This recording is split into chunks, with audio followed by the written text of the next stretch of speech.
Good morning. Welcome to Shift. Today we meet the new Executive Director of Interfaith Outreach Community Partners, which is located in Plymouth, just down the road from Trinity. He is Greg Hilding. Welcome. Thank you so much. It's a pleasure to be here. We are excited to just learn more about you. We have had LaDonna Hoy leading the organization, actually starting the organization in the basement of St. Bartholomew in Wayzata, and it has grown significantly. How do you feel about following in those footsteps? Right, well, so first of all, it's been an absolute pleasure to get to know LaDonna Hoy better over these last few weeks. She's a very inspiring leader, and as the founder of this organization 40 years ago, has built an amazing organization that has an incredible impact. So you're right. Essentially, I've decided in putting my hat forward to become a candidate for this position that I was not going to attempt to fill LaDonna's shoes. Really, I can bring my own shoes, as they say, and do the best that I can to start joining with the organization and building the initial steps of the next 40 years of impact for interfaith outreach.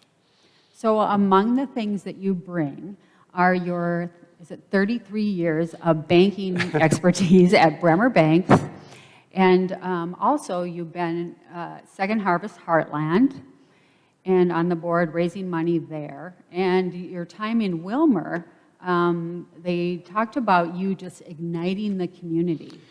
Well, and I would say I was involved with many other leaders in igniting change, positive change in the community. Wilmer is a vibrant community out just not too far west of here, an hour and a half. It's a very diverse community, so it has a number of significant assets to build upon. And when we moved to Wilmer in the early 90s, there was a kind of a groundswell of leadership that really wanted to do a strategic plan for the community and the surrounding area to figure out how could we capitalize on the assets that we had and build forward for the future. And so it was a Vision 2020 process at that time. And there were many initiatives that came out of that community-wide discussion, focused primarily on lifelong learning education, also in terms of cultural competency, recreation and health and wellness, and then economic sustainability. Wilmer, like a lot of rural communities, can't take economic sustainability for granted. You really have to build toward that. And then I got involved in leadership of as a volunteer, a number of organizations that were involved in those four key areas, and in fact was even involved in starting a couple of organizations that impacted those areas. How does that meld into what you plan to do now at IOCP? Well, I think the biggest thing, and if we study LaDonna and her team that she has assembled, very strong belief in cross-sector and cross-system work. No one organization can do it all on their own. And so we're all in this together, and so this cross-sector, cross-system work has been a very important element for the success of interfaith outreach. And I really feel that what I was involved in Wilmer, we were in the community for 20 years, was very similar. So the business community would interact with the school board, would interact with the county commissioners, would interact with the administration at the community college. There was a lot of, let's put our heads together and come up with the best path forward. And I think that that outlook is very similar to what's part of the culture at Interfaith Outreach. Interfaith Outreach and Community Partners is the name of the organization. And I think LaDonna and her team have always seen that this reaching out and reaching across is a key element of leadership that Interfaith needs to show in the communities. So who are you involved with in terms of those community partners? So key partners include the school districts, for example, Wayzata School District and Orono School District.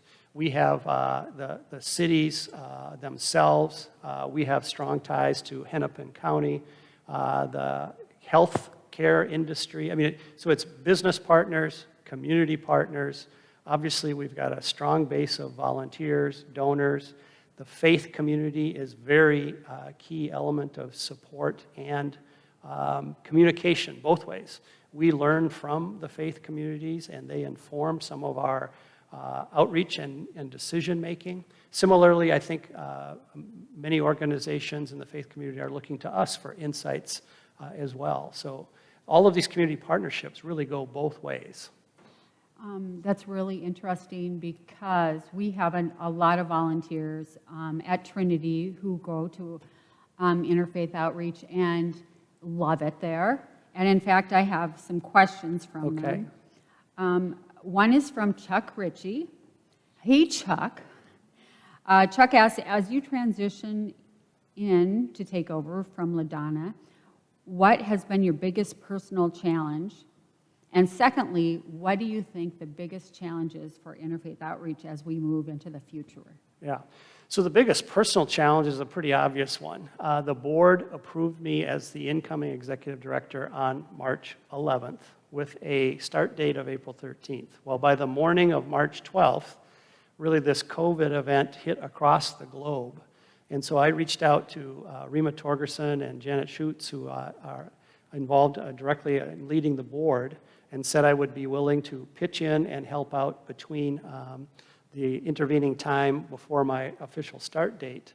And so I really had a chance to join the team at a time of really trying to set a direction in the immediate term for how we could be responsive and relevant in a time of very great change and a time of great need. And so the biggest challenge has basically just been entering the organization at an unusual time. In the one sense, the board and the senior leadership team had done an incredible job of having a very planful transition. Interfaith Outreach only does an executive director transition once every 40 years. Right, so, right. Of course, there was a lot of planning that went into this. And for both LaDonna and I, essentially, the game plan still is relevant, but the timetable of that planful approach has needed to be accelerated greatly. So the biggest challenge, I think, for all leaders right now in the environment we're in is to just reimagine the organization, redesign the organization to remain open, responsive, and relevant out in the community at a time of very significant change and significant constraints. With the stay-at-home orders, social distancing, et cetera, it's had a big impact on how we can approach and be effective in the communities. These last few weeks, we have not had access to our incredible volunteers, like Chuck. So we, as a staff, we needed to redeploy in a different manner to achieve the work. We do hope to be able to access our volunteers again now. May 18th, Governor Walz is to speak again, potentially starting to gradually reopen our overall society. And we are currently studying ways that we can re-engage with our volunteers, and we're referring to it as being carefully open. We want to be welcoming and responsive in the communities, but we also have to be good citizens and do our part about doing the proper health safeguards that are going to need to be in place for all organizations. Correct. So you have the Resale 101, where people can bring in their very gently used items. It is Resale Select, so they are very careful. That hasn't been able to be open. That has not been able to be open these past weeks, correct? And so what are your plans? Yeah, so what we've been doing the last 7 weeks has been, so we believe in this continuum of stabilize, strengthen, and thrive. So we're trying to help our clients and our communities move through that continuum, first with the emergency relief, the stabilization, then the strengthening of the situation, then ultimately to be able to achieve a thriving experience in life. In these challenging times, it's really difficult to try to say we're going to achieve that thrive level. So we've redoubled our efforts on the stabilization. And so we have been very active in our what we call case management. So that's dealing with our existing clients and welcoming new clients. We've been doing that remotely. We have redesigned our food shelf, which was inside the building, to be a delivery and pickup outside the building. And when we have continued to provide financial assistance in the form of rent and utilities and key bills as well. And so those have been our three primary focus areas, which are all related to that stabilization phase. And really, your big umbrella is you are trying to help improve poverty levels in the West suburban area. Correct. I mean, we really want people to have an opportunity to live the best version of life that they envision for themselves. And what we see is many times people need assistance to get from here to there, to land on their own feet, so to speak. And it's really a lot about, when we think about the culture of Minnesota, neighbors wanting to help neighbors. That's really what we do at Interfaith. We have, because of our capacity, we're able to be the eyes and ears of the community, so that sometimes in our own neighborhoods we might not see where the needs are. And so combining with Interfaith in order to join us, and we join with you, we can be the eyes and ears of the community and effectively direct that goodwill that neighbors in Minnesota bring to their communities, but we can direct it to where it can have the most impact to truly help people. You also do education. How is that working or not working during this time? And you could describe a little bit more about what you do for the kids. So the school districts have had an incredibly challenging time. I mean, we have a situation where trying to pivot into distance learning for all students. At Interfaith, we've been very grateful that the governor included a directive to the school districts to find ways to continue to deliver the food. There are many families, many students that depend on that as a source of food. And if the school districts have continued forward and have done an amazing job in that, making food available, it would have been very difficult for the nonprofit world to fill all of that need if the school districts had not been doing that. So that is one example of how we partner with the schools would be on the summer programs, et cetera, which are still in design right now, what they may or may not look like. We're involved in an initiative called Great Expectations, which is really a cradle to career look at how can we close the opportunity and achievement gap.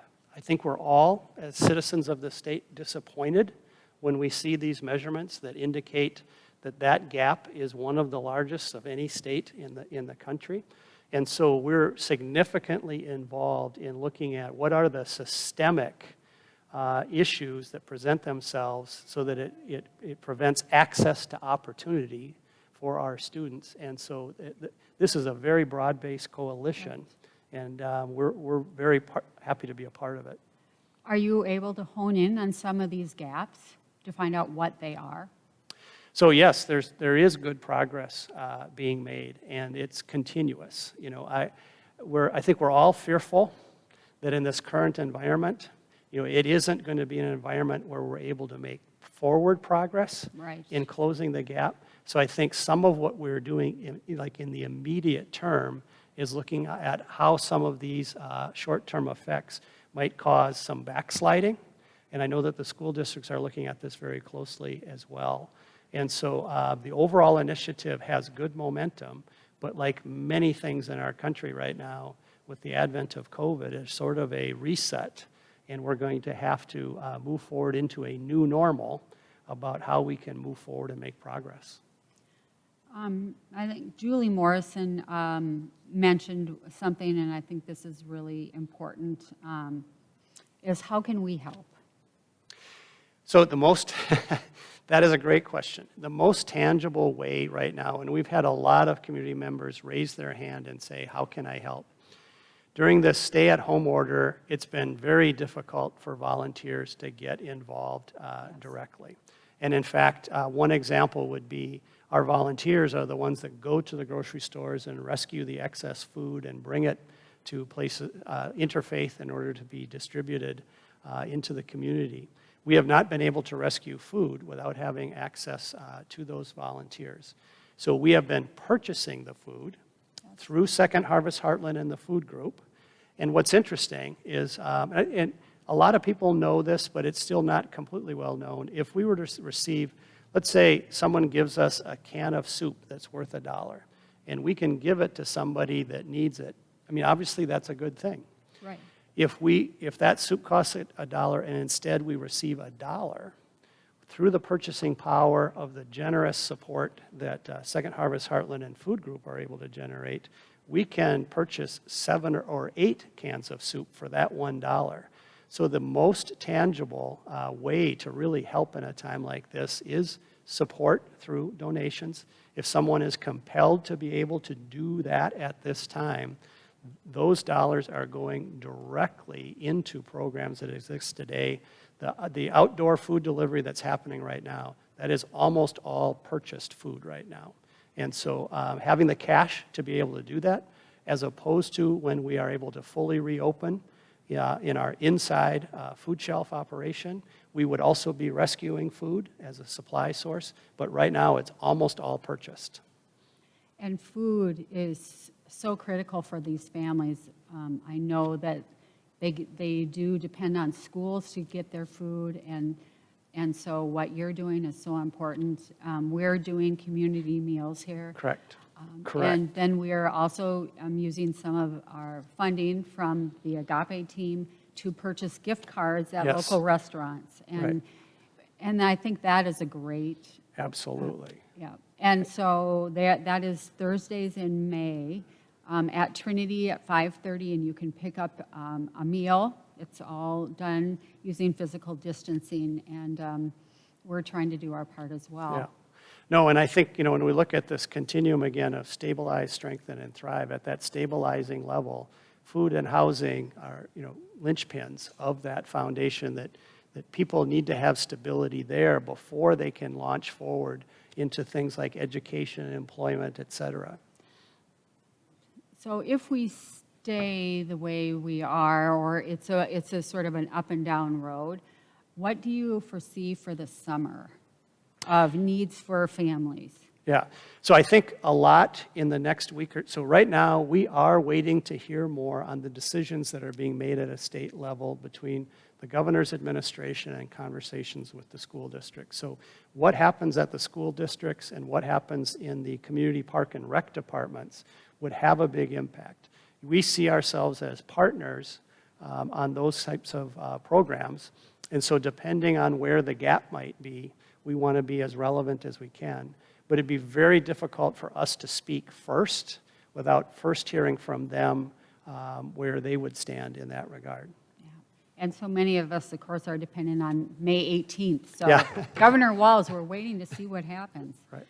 I think we'll close with a last question. And I will say that you've been really good. Greg, you've been in the job less than a month. So you must have really done awesome interviewing. Well, I think that, the silver lining, when I said it was very challenging to start at this particular moment, it's interesting how with a team, when you join together in difficult circumstances, that I feel like this full immersion kind of experience, it's certainly been rewarding for me, and this team has very, very high commitment, and with all of the partners, it's been inspiring to see the outreach aspect of interfaith outreach, how far both reaching in and reaching out that level of support is. It's really inspiring, it's been energizing, and I'm amazed at the adaptability and resiliency of the overall organization, the donors and the volunteers and the clients. The adaptability has needed to be high, and it has been.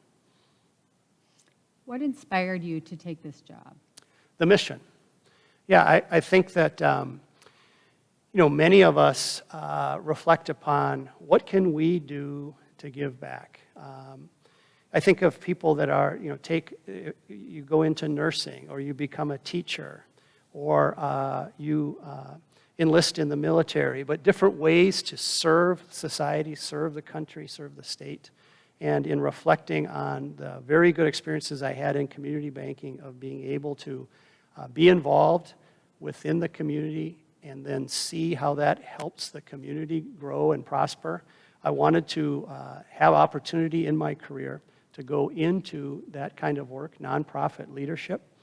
I took the opportunity to do kind of an apprenticeship, so to speak. As I wrapped up my banking career, I felt like I had something to give back in terms of leadership qualities, but I wanted to test whether those translated well into community building and nonprofit leadership. The experiences I had being on the board and as a volunteer with Second Harvest Heartland were highly rewarding and did, for me, make it feel like, yes, this is something that was viable. From there, I wanted to be closer to the community level, closer to the clients, and a more comprehensive approach of solutions for people. So LaDonna's vision and what she built over 40 years, when I found out about this particular opportunity, I became very intrigued. And of course, I knew of Interfaith through my work at Second Harvest Heartland, because it's one of the key agencies. And so there's a direct involvement there. And I knew of LaDonna's incredible reputation. So I became very intrigued by this. And so it was really mission-driven initially. But in the few short weeks that I've been involved, I could say it's become equally about, it's mission plus people, because I'm seeing this, the way that people connect with this organization. We benefit from seeing people reach in to provide us support and energy, and we also derive, energy from reaching out. And so the connections with all the people have been very rewarding. So it's been a very challenging time to take on this new opportunity, but it's also been highly rewarding. Yeah, this is a time where we are apart, but we all have needs that need to be met, and so that dialogue can really grow stronger relationships. Well, I think, in times like this, it's almost as if, there's a light that shines on what some of these underlying needs really are in our communities, and people are really responding. I think the opportunity will be to sustain this, because it's very obvious that this is not going to be kind of a quick sprint, so to speak. This is the beginning of a new marathon, a new normal, and so we want to sustain that energy in order to go forward and make an impact in our communities. Well, you are making an impact, and we are so glad that you're here and that Trinity is one of your community partners. Well, we're so grateful for the support from Trinity and our other partners. For the team, that's the inspiring part, to know that there's so many people behind us as we continue this good work. Here's to more partnership, and thank you for joining us. Thank you so much. It's fun to be here.